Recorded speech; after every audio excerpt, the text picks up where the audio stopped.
د روزې میاشت رااله د هغې متعلق یو څو ضروري خبرې ستاسو مخکې عرض کول دي.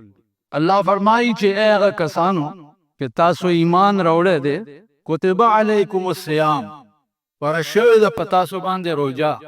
کما کتب علی الذین من قبلکم، لکه څنګه چې فرض شوې وه په هغه خلکو باندې چې کوم تاسو نه مخکې تېر شي. نو روژه په تمامو امتونو باندې فرض وه د هر چا د شان مناسب. روژه عزیزانو یوازې خوراک سکاک نه خولې بندولو ته نه وایي، روژه به د هر شي نیسئ. د سترګو به هم روژه وي، غلط کار ته به پکې نه ګورئ. د غوږونو به هم روژه وي، غلطې خبرې به پکې نه اورئ. د خپې به هم روژه وي، غلط ځایونو ته به پکې نه ځئ. د لاسونو به هم روژه وي، غلط څیزونه ته به یې نه اچئ. نو روژه یوازې خوراک سکاک نه ځان بندولو ته نه وایي، روژه د دې ټولو څیزونو نامه ده. بعضې ائمو تر دې پورې لیکلي دي چې که چا په روژه کې غیبت وکړو، پردي بدې وویلې د خپلو مفادو دپاره، نو په دې روژه ماتېږي. خوله به هم چې دی په غلط شي باندې نه استعمالوئ، ژبه به په غلط شي باندې نه استعمالوئ. دا احتیاط به هم کوئ. دې روژې میاشتې ته رمضان وایي. رمز په عربي لغت کې سوځولو ته وایي. یو شی چې بل شی سوځوي دې ته رمز وایي. علما لیکي چې په دې نام میاشت باندې الله پاک رمضان نامه ځکه ایښې ده چې که دې میاشت کې سړي د ایمان په تقاضا باندې روژې ونیوي، نو د 11 میاشتو ګناهونه چې دي هغه ټولې په دې باندې وسوځي. نو الله پاک دې موږ او تاسو ټولو ته توفیق راکړي چې دا روژې په ښه احتیاط سره ونیسو. څنګه چې روژه فرض ده، داسې 5 وخته لمونځ هم فرض دی. څنګه چې روژه فرض ده،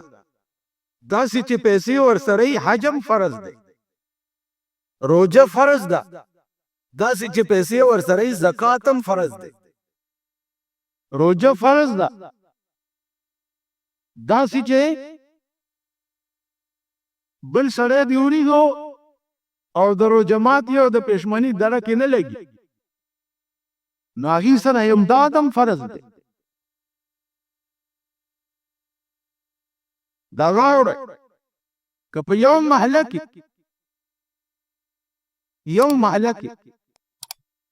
یو کور دې پښیماني روژه ونیوه، یو کور، الله به که دا ټوله محله جهنم ته لیږي. که په روژه کې یو غریب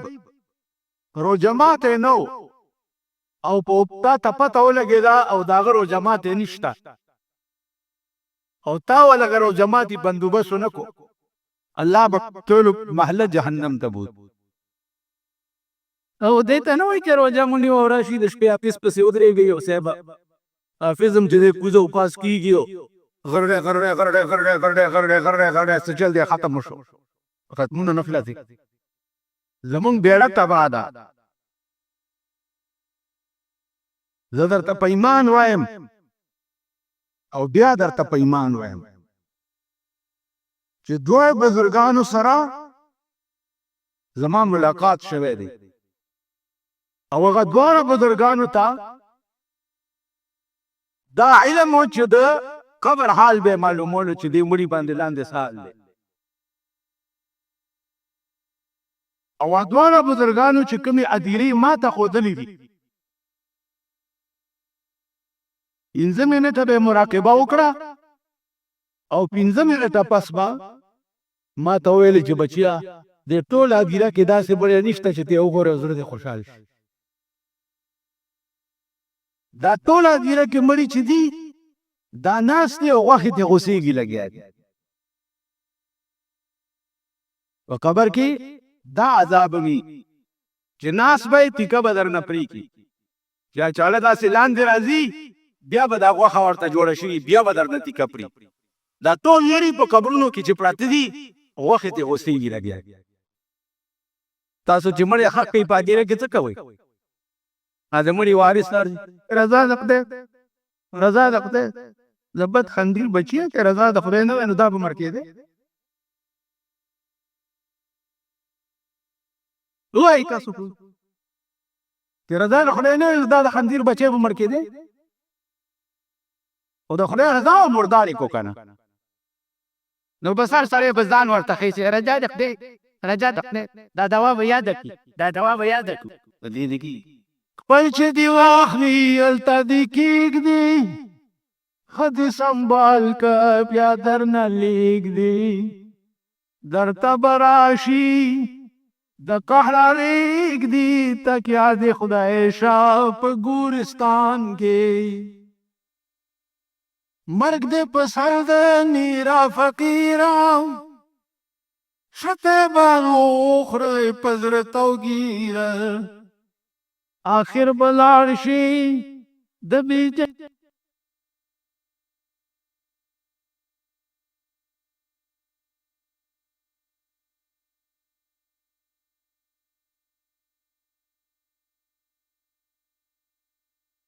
مرګ دې په سر د میرا فقیره شته به وخورئ په زړه توګیره آخر به لاړ شي د دې جایګیره غشی نیولی لرته کمان کې داسې درته ولاړ دی دا مرګ منټ پس دې په سینه ننوځي یو کپ میاشت پس دې ننوځي یو کپ هفته پس دې ننوځي د ټول جایګیرونه چې دي دا به ختم شي یو ډاکټر مړ کېدو نن 90 کاله مخکې 15 لکه روپۍ دې پاتې کېدې وصیت یې وکړو چې زما د مرګ نه وروستو د جنازې نه زما دا لاسونه داسې وباسئ داسې چې دا خلک پکې روان دي چې زما دې لاسونو ته ګوري یو سړی ورته ناست هغه ورته ولې ویل دومره لوی دولت را سره چې خلکو ته پته ولګي چې تش لاس لاړو نو هغه ورته ویلې چې خدای دې خور کړه چې راتلي څه دې راوړي ځان سره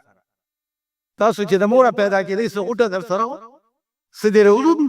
خو چې څنګه 2 لاسه راغلی نه داسې 2 لاسه به دې ځې که نه سوړي خو نه ځم نو عزیزانو بړومبۍ شپه چې کوم پولیس به په قبر کې راځي رسول الله صلی الله علیه وسلم فرمایي بې دینه سړي ته په داسې شکل کې راشي چې دی ورته وګوري نو زړه یې د خولې نه بار او داسې کښېنئ چې کښېنئ نو د رسول الله صلی الله علیه وسلم تصویر ورته وښیي ورته ما كنت تقول في حق هذا الرجل د دې سړي متعلق دی دنیا کې څه عقیده وه دی چې ورته وګوري نو دی به وایي چې ها ها لا ادري والله که زه خدای پېژنم دا پېژنې دا څوک دی والله که دی خو زه پېژنم اوس چې د الله په دربار کې او د الله د پولیس په مخ کې ته ووایې چې زه رسول الله نه پېژنم ستا به څه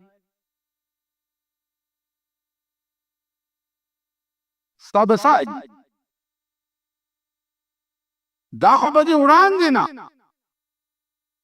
د رسول الله صلی الله علیه وسلم تمام نقش و نگار آپ په زړه کې لیکلې چې د هغه خوله څنګه وه د هغه غاښونه څنګه وو اوس زه تاسو نه دا جومات کې چې ناست یې تپوس کوم د رسول الله صلی الله علیه وسلم غاښونه څنګه وو ویلی شئ څوک د هغه پوزه څنګه وه سترګې یې څنګه وې د سر ویښتې څو قسمه وو ویلی شئ لاسونه یې څنګه وو په لاره تلل یې څنګه وو لباس یې څنګه وو پټکې یې څنګه وو څادر یې څنګه وو د چهرې بناوټ یې څنګه وو دا نقشه به دې زده کړي او په دې نقشه به مینې آیا به هغه فوټو چې اوس ته چې د کوم سړی نه پېژنې او د هغه فوټو درته څوک وښیي ته به ووایې چې دا پلانې دی وایي ټول سم وایي ما ستړی کوئ ما کوم سړی چې ته نه پېژنې او د هغه فوټو درته څوک وښیي نو ته به ووایې چې دا پلانې دی او چې پېژنې او فوټو درته څوک وښیي نو څه به وایې چې دا پلانې دی د رسول الله صلی الله علیه وسلم تصویر کې درته وښیي نو چې تا وړاندې نه هغه خط و خال پېژندلي نو به وایې چې هذا محمد رسول الله وآمنا به دا جناب محمد رسول الله دی او ما په دې ایمان راوړی نو ملایکې به ورته وایي صدقته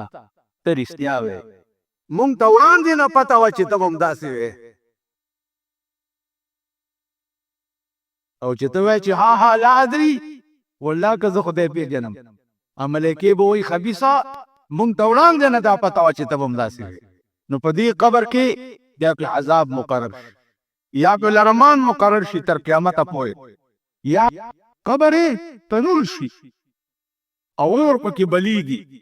او دی پکې کله اور پاس راوړي او کله لاندې وړي کله پاس راوړي او کله لاندې د لاهور ادیره مولانا شمس الحق افغاني ته حضرت لاهوري رحمت الله علیه په سترګو ښودلې وه ویل په مخ یې راته لاس راښ کړو او راته یې وویل چې دې هدیرې ته وګوره افغاني صاحب قرآن خورو چې ما هدیرې ته وکته د هر قبر نه د اور لمبې راوتې د هر قبر نن درې ورځې ته مړي پسې ناست دی تا سره دا احساس وي چې ما چې ایښی دی د هغه به څه حال وي هلته قبر به یو سوټماري زوی به راځي او دا دوا به یې درکړو دا دوا به یې درکړو او بیا چې معتبر راشي خان راشي خان راشي ارباب صاحب راشي افسر صاحب راشي نو ټول ورته ټوکای شي او هغه به کېني نو پر دې ځای به داسې وي دا دوا به یې درکړو دا داسې کې اشاره کم ځای ته وکړي د ستا مړی چې شوی دی زما ته ته پرې خوشحال شي چې خانم راکړه زما مړي ته دا حالت چې د جنازې ما په زندګۍ کې د مړي خبر نه دی ګرځولی په زندګۍ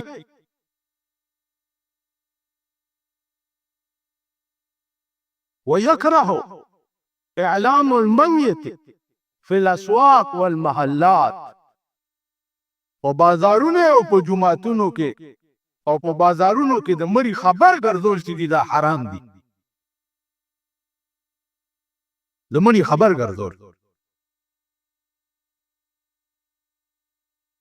په دې خدای نه راضي یم چې که د چا مړي ته لاړ شم هم ګیله نشته ځکه چې ما خپل مړي ته تر راغوښتی نه یم زه ورک شه خپل کار ستا واده ته زه قدر نه رالم په ما دې څه ګیله ده نه زما دې خوړلې ده او نه ستا خورم دا ورک شه خپل کار خبره د دین کوه یارانه د دین کوه او تعلق د دین ساته د دنیا مه کوه تباه به شئ غرق به شئ انجام به هم بیا داسې وي چې څوک به م راټینګولی نه شي دې وجې نه سوچ وکئ روژه د الله تعالی یو داسې عبادت دی داسې چې په هر عبادت کې ریا راتلی شي په حج کې ریا راتلی شي چې خلک راته اتیسې به وایي په منځ کې ریا راتلی شي چې خلک راته بزرګ جمیل وایي په زکات کې ریا راتلی شي چې خلک راته خسیسې به وایي هر عبادت کې ریا راتلی شي روژه واحد عبادت دی چې ریا پکې نشي راتلی کتی پټه وخورم چاته پته به نه نو واحد عبادت په ټولو عباداتو کې روژه ده دې کې ریا نه راځي نو د دې نورو ګناهونو منهیاتو نه به پکې ځان ساتئ عزیزانو یو ټکی بل ووایو تاسو مونږ ټول غریب خلک یو یو غریب مزدورکار له چې د کلي خان روټۍ وکړي ا مزدور به څوک په جامو کې راځي کی چې خان ورته روټۍ وکړي او راویې غواړي ا مزدور به څه نواب ورته وکي د ملک بادشاہ یو غریب ته روټۍ وکي الله اورنګزیب بادشاہ او د خپل ملک وزیر اعظم ته د لیچي یو څو دانې داسې په خپل لاس ورکړي چې ورکړي نا وزیر اعظم سبالا ټول رعیت ته روټۍ وکړه چې په ما پرون الله دې لویه مهرباني کړې ده څه وی بادشاہ مالا په خپل لاس د لیچي دانې راکړي چرته زو چرته د بادشاہ لاس کہاں میں کہاں یہ نگہت گل نصیب میں صبح تیری مہربان ما ته بادشاہ په خپل لاس د لیچي دانې راکړي د دنیا یو وزیر د بادشاہ په لاس ټول رعیت ته روټۍ کوي د قیامت په ورځ د نیکو تقسیم چې کیږي نو هر نیکی به نیکی کون کی ته د ملائکو په لاس ورکړل کی واحد عبادت چې ده هغه روزه ده رسول الله صلی الله علیه وسلم فرمایي چې الله وی حدیث قدسی ده الله وی چې الصوم لی وانا اجزي به روزه زماله او د دې جزاء به په خپل لاس ورکوم نو تاسو ته به دغه روزي ثواب د الله په لاس ملایي یا الله چې د الله لاس بسنګي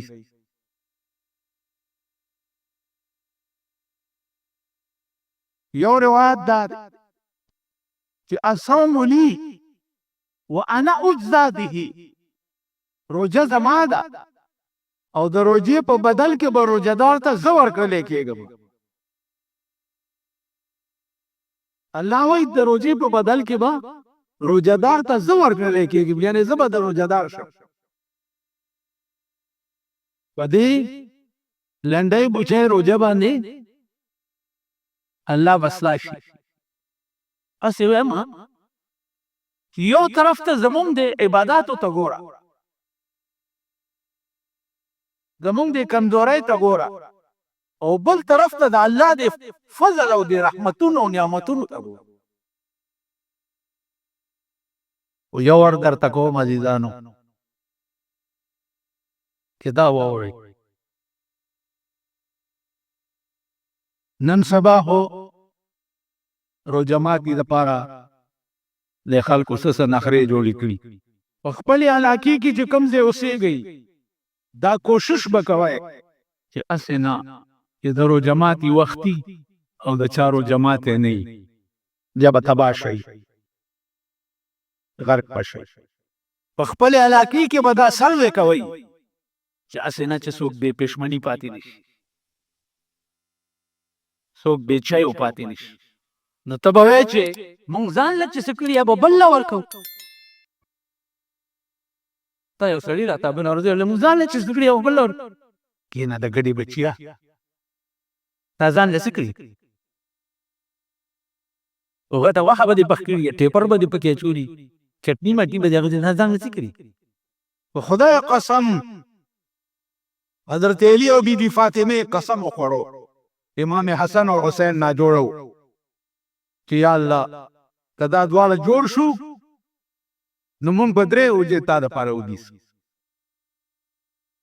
تا دواله خدای جوړ کړ دواله روزه ونیوا چې روزه ونیوا چې با خام شو دروازه کې आवाज شو حضرت علی د روزه ماتي سره قجوري مجوري او ستو انده برابر کړیو رو دروازه کې आवाज شو چې یتیمان یو مسکینان یو والله کوم دروځي درک لګ ادوارو چې ځان له سبندو بس کړو ټول چت کو ایله بارور د چا نیکه به وکي موریا دی وکي یا د پیر سے وکي یا د ګیراور سے وکي یا د اتی سے وکي د چا مور به وکي زبد اسې وکم سبا دې ډېر جګړه بنهاره چې ډېر جګړه چې ماهامه بیا سقد ور کجوري وغیرہ تیاری کړی بیا دروازه کې आवाज وشو چې یتیمان یو د روټه درکب نه لګي بیا حضرت علی رسول چت کو بارو بی بی فاطمه ورته داسې نه وایي چې دا څه کې مونږ به نه خورو نه فاطمه وه که نه خاتون جنت وه که نه مونږ به د خپلو امبر سرای میخې چې ساتلي دي په کورونو کې دوی ته به داسې وکړئ تاسو په ایمان ووایئ زه به یې وکړم تاسو به یې وکړئ په درېیمه ورځ بیا روژه شوه چې بیا روژه شوه چې بیا ماښام تیاری وکړو بیا دروازه کې آواز وشو چې اسیران یو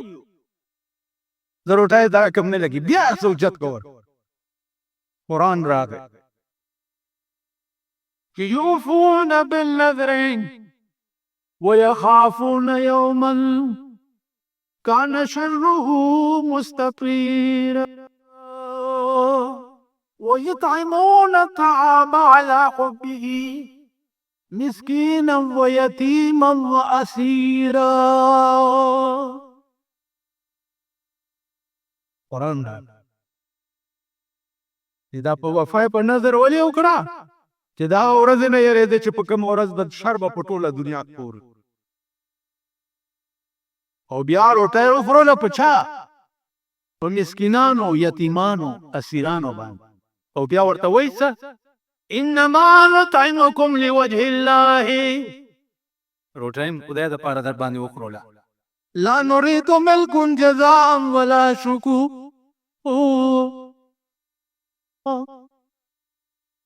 بدل یې درنه نه غواړو نه شکریه درنه غواړو خدای دپاره هم در باندې نفلي روژو کې حضرت علی او د بی بی فاطمه ایمان ګوره اوس فرضي روژه د عزیزانو په علاقه کې به دا سروې کوي څوک بې چایو پاتې نشي څوک بې روژه ماتي پاتې نشي څوک بې پښمني پاتې نشي کینې ټول علاقه به بیا الله ونیسي دا به تاسو ومنئ چې زموږ د دې ملک د پاکستان شریف ډلې ډلې حج ته ځان سره جیب کتري بوځي